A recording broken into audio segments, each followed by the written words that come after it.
Good evening. Tonight we're going to do something fun on the bench. We're just going to have to take one video break from the freight yard build.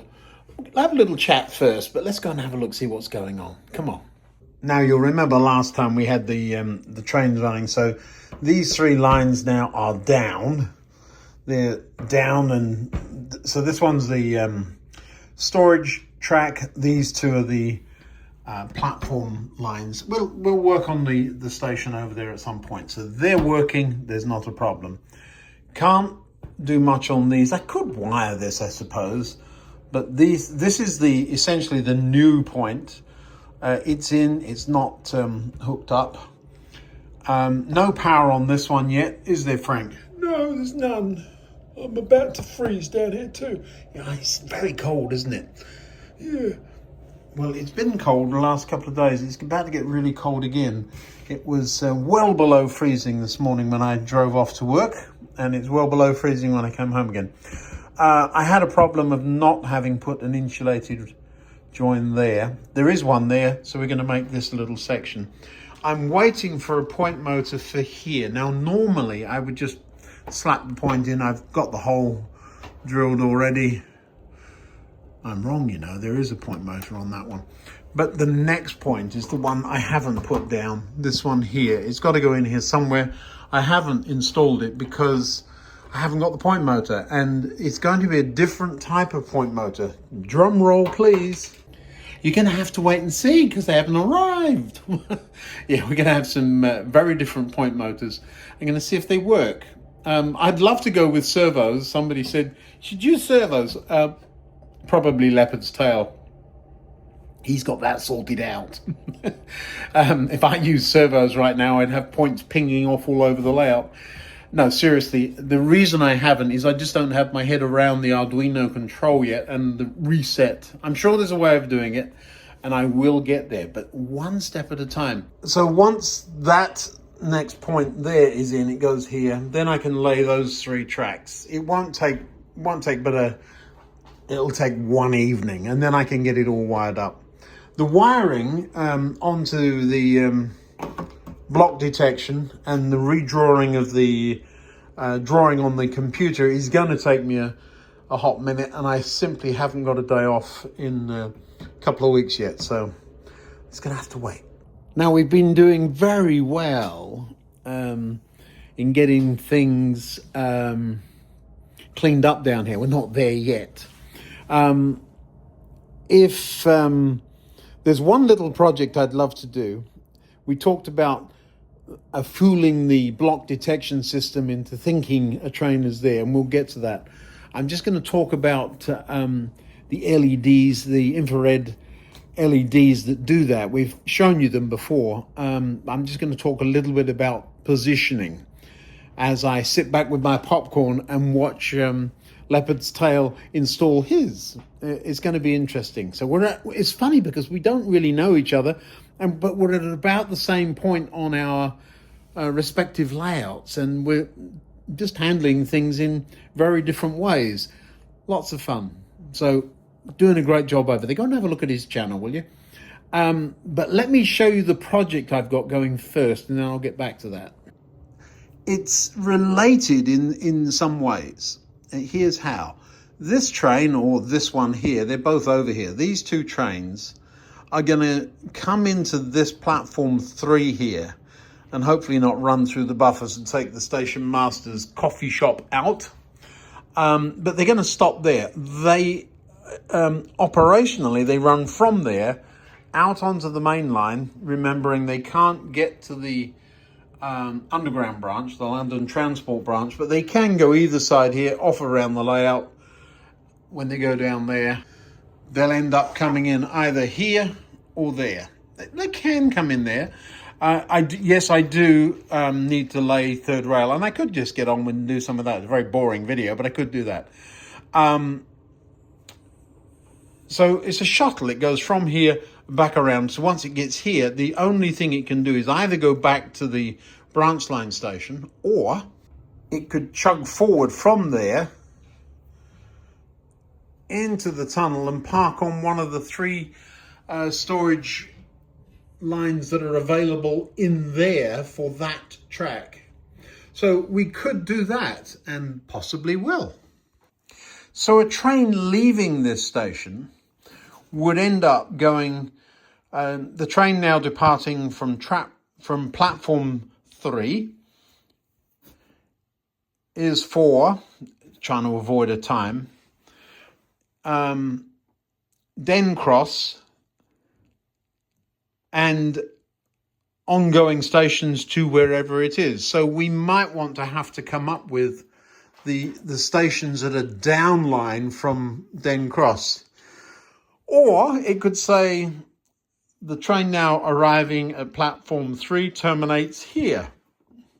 Or it could say, I'm just thinking out loud here, what are some of the things it could say? Comments in the comment, please. Or announcements in the comments, please. So there's 2. But if we can make up some of those. Now, here's the thought. What if you get friends and family to read the station announcement? That'd be kind of neat, wouldn't it? So the train comes in, and as it does, your mum's announcing the train now arriving at platform 3 terminates here, or whatever. Now, that's only a few seconds. How long does it take to say that? Not long. Now, those little audio things, I'm not going to press the button. You remember the chimes, the church bells that went off, or the street organ. There's 2 of them on the layout already. Well, there is the 3rd, but can't talk about that one on YouTube. But let's have a look over here. They come in a packet like this. This one cost $8. The last ones, I got 2 for that price. And I forget what's on this one. Not much, I don't think. There's the button.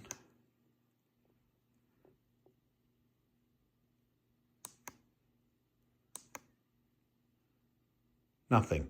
So they usually have happy birthday or something on them. Let's see if I can make it work. Somebody washing their hands. That's really weird. And if you press it again,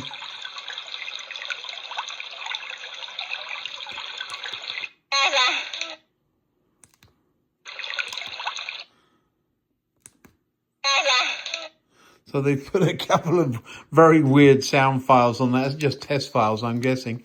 But yeah, junk. But we can now load a number of things on them.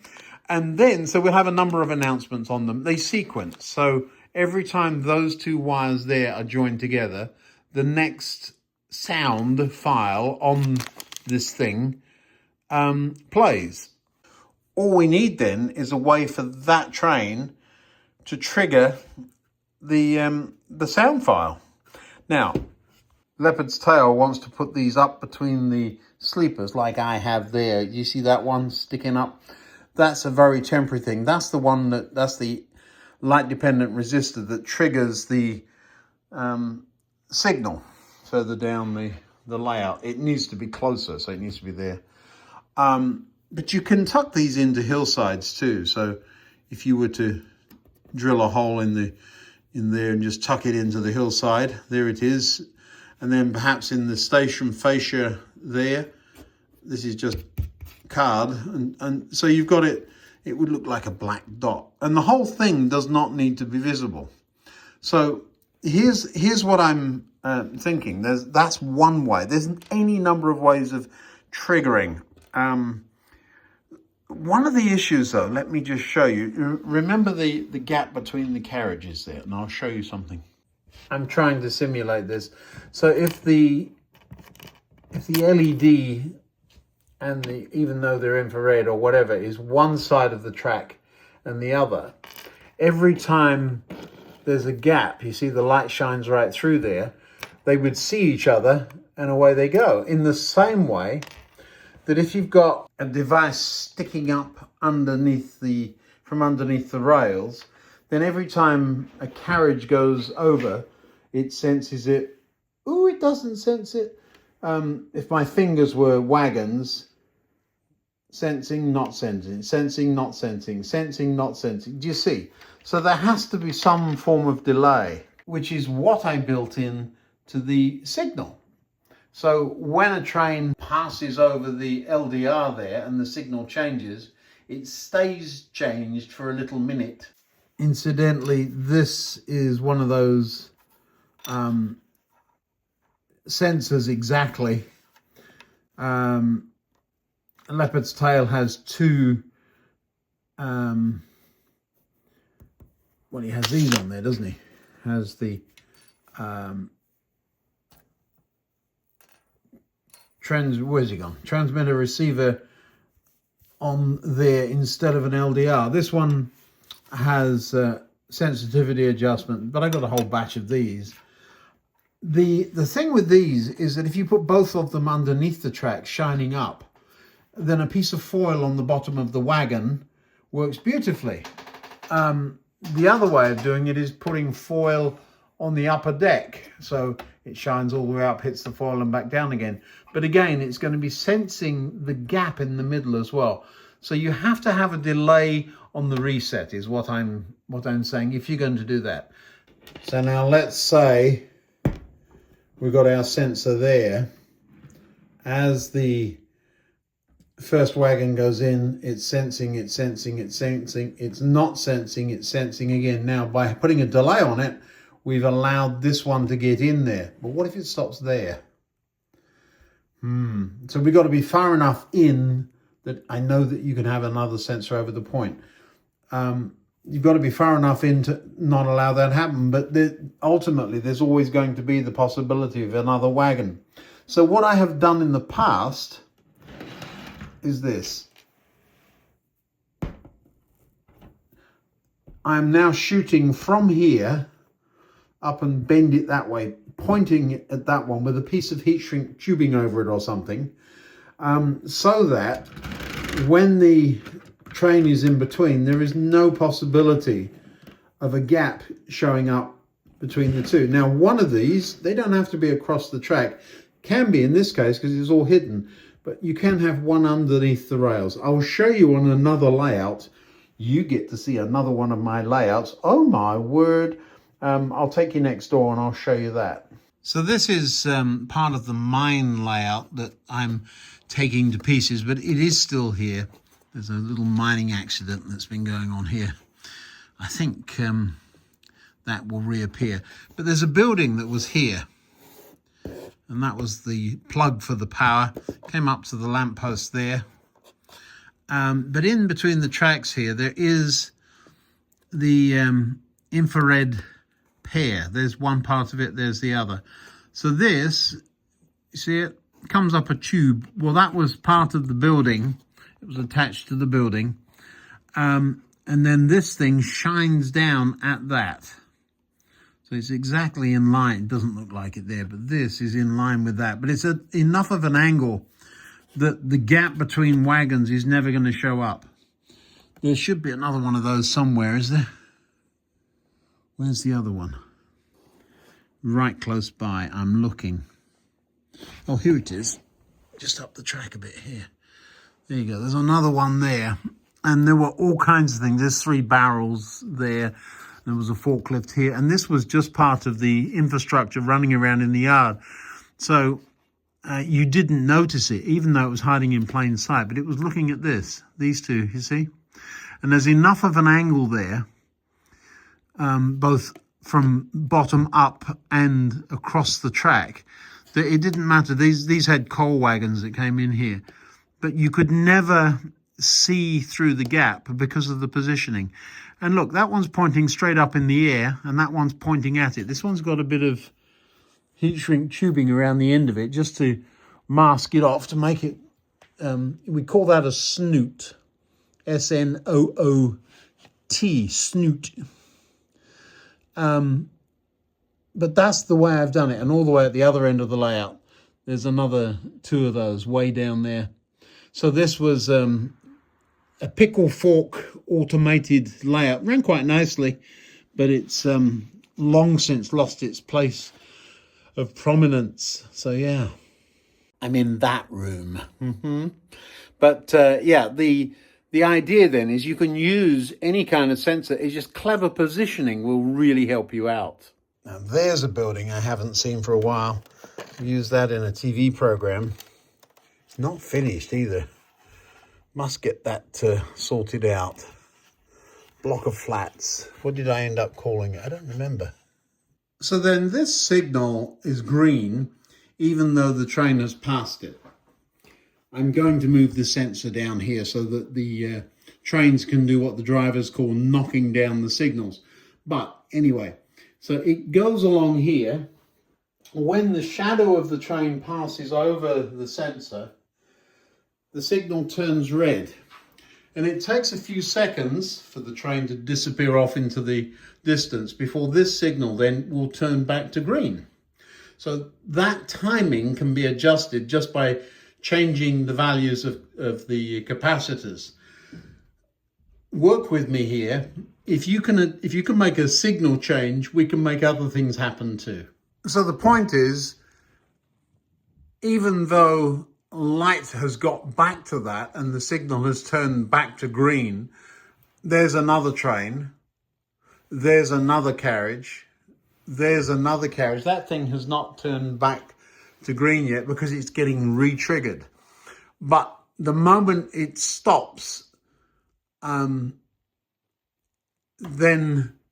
after a second or two, at that point, the circuit can kick in.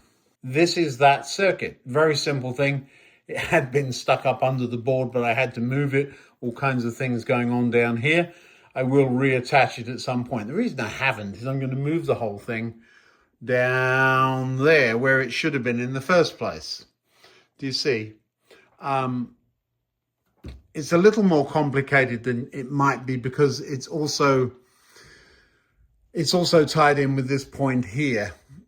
We won't get back into that whole signaling thing, just to say that the circuit is what I'm copying. So I've now got to find that circuit diagram and in some way duplicate it so that when a train goes into platform 3, it triggers an announcement. But it doesn't immediately go, the train now, every time a carriage goes over that gap. Do you see? So it triggers it once and then lets it stay triggered for a minute. We can use a very similar circuit up there in the storage yards, and it'll tell me that the train is in the storage yard. So yeah, there's a few possibilities with that one circuit. So why don't we come up with a different circuit? It works. Leave it alone. It isn't broken. So do you see how that's going to work? Let me find the circuit and we'll just talk through it. Well, here's the big stack of circuits we've tried. It's one of these on the top, I'm quite sure. There's 2 versions of that there. Look at this. I shall have to have a look, see which one I actually decided to use. Essentially, the resistance changes, does something to pin 2. Yeah. The transistor. Somebody asked me what the transistor was. It's a 2N3904. Why are you using 2N3904s? Because I got a box of them. That's all it is. When we draw these, I will put them up on the website, so dencross.com. I haven't labeled these saying what they were for, but I'm sure that's what it was. But we will come up with something like that using a 555 little relay. I've been asked a number of times, what are the relays? And the answer is those. There's one at random. I've got 3, 9 and 12 volt versions of this. Let's have a look, see what this one is. Well, there you go. That's a 12 volt version. I don't use that very often. I use more than 9 volt ones. And all it is a little relay, has a coil and a pair of changeover switches. And you can see very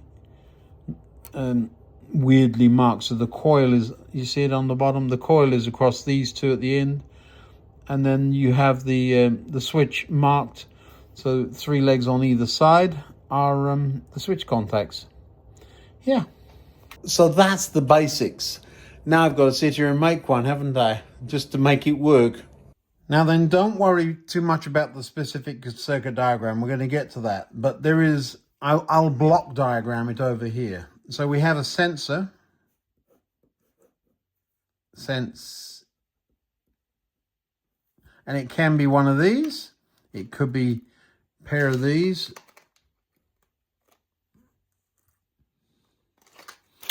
Put these in the bag before. Remember, this was supposed to be a Ziploc bag. I had to cut the top off, so I need to put those somewhere. They're not going to go anywhere.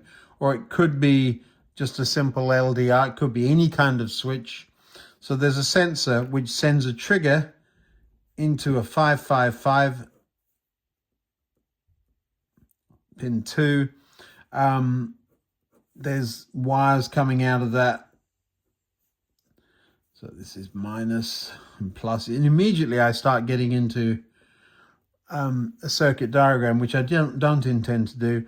And then the output of that from pin 3 just goes into a little transistor, which does its dirty work and makes a relay work. We'll put a diode across the relay just because I always like to do that to save the back EMF going everywhere, which operates a switch. That would work, but this is every time this thing now gets light and dark. Every time the sensor goes on and off, this is going to trigger. So then we add a timing circuit, and the timing circuit is just simply what we're going to put in here is a resistor of some sort and a capacitor, big old capacitor. There we are. And depending on the values of these two things, and that goes to pin 7 usually, and pin 6, isn't it? So this is the timing.